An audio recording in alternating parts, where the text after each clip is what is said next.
In this class, we will learn about Google Forms. Now, first you have to sign into your IDs. Now, click on these 9 buttons. Then select Google Forms here. So, this is the interface of Google Forms. Here you will see some already made templates. Here is a gallery here in the genre, which are already made quiz for you.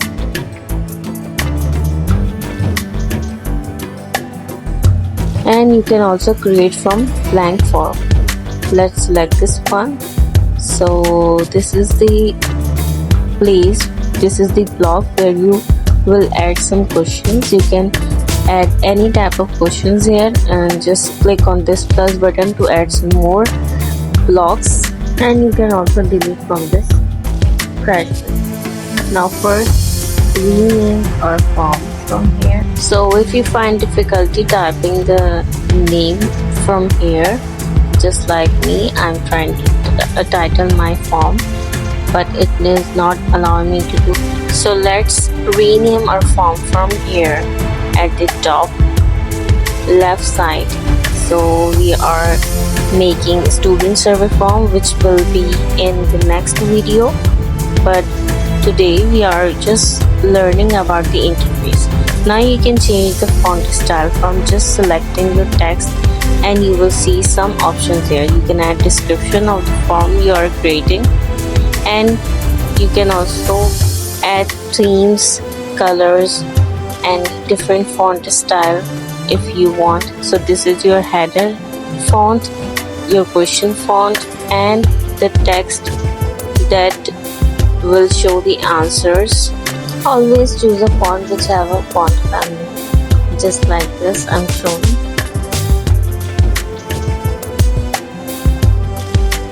So it will look professional form.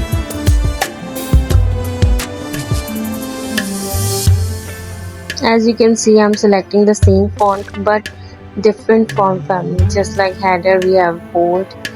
And now let's add an image from here. So it will show at the header at the top of the form.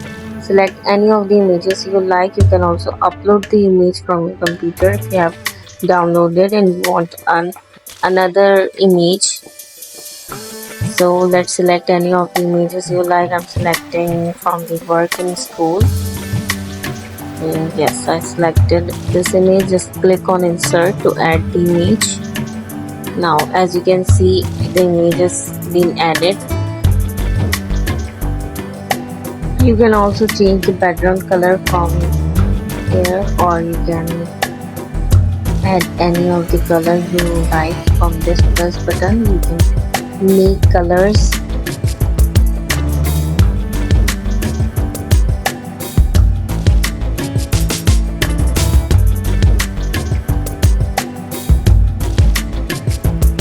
Now let's add some blocks here. You can see you can also add a section block here, or you can add images to your forms if you have already downloaded. Let's select this one and then open. Now here you can see I have added an image here, or if you don't like, just simply change or remove the image from the form. You can also add a YouTube video link to your form, and you have a different section here, means two different blocks, two different forms here, or just click on these dots to remove this. In the next video we will learn about how we can make a student survey form. So keep watching.